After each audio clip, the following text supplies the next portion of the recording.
नमस्कार साथियों, जय हिंद, वंदे मातरम, भारत माता की जय।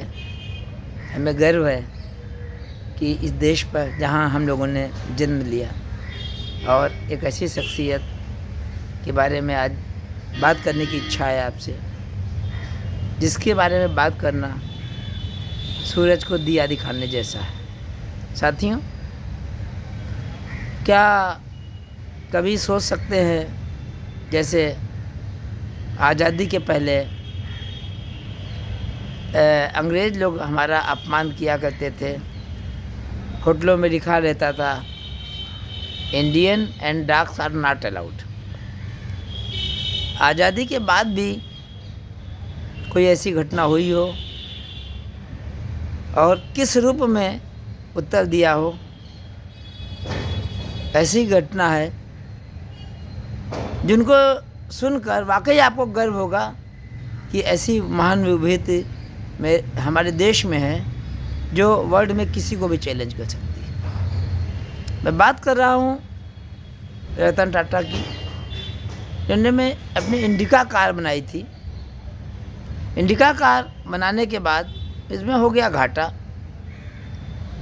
जाहिर सी बात है, जब घाटा हो जाता है तो कहीं ना कहीं अक्सर जो है बेचने का निर्णय लेना पड़ता है।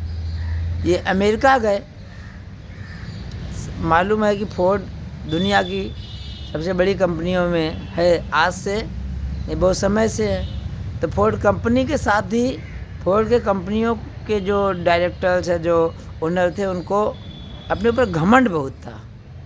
जब टाटा वहाँ गए, काफ़ी लंबी बातचीत हुई, तो उन्होंने कहा, भैया ये हम अपनी कंपनी को आपको बेचना चाहते हैं।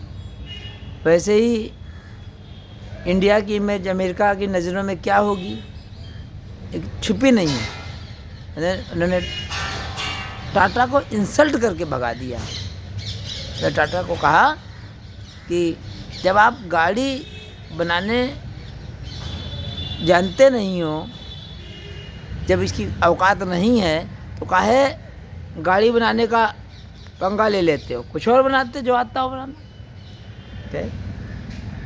बात टाटा वहाँ से आ गए, बात आई गई हो गई। लेकिन दिल में ये बात उसी तरह चुभ गई थी जैसे रामायण में धोबी ने कहा कि मैं कोई भगवान नहीं, राम नहीं हूँ कि दूसरे के घर से आई हो और अपने घर में रख लूँ।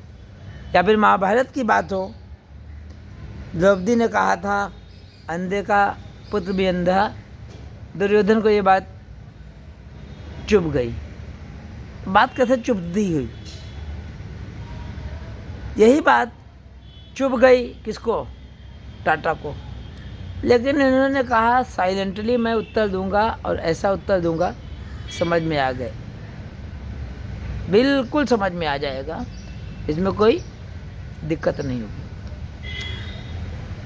रतन टाटा वहाँ से लौटे और एक पूरी टीम लगा दी कि इंडिका कार जो है असफल क्यों हुई, उसके कारणों की जांच करेंगे। जांच के लिए दिन रात जांच की, अजय चैलेंज लिया। जब हम किसी चीज़ को अजय चैलेंज लेते हैं तो भगवान भी हमारी मदद करता है, क्योंकि हमारा दिल निश्चल होना चाहिए।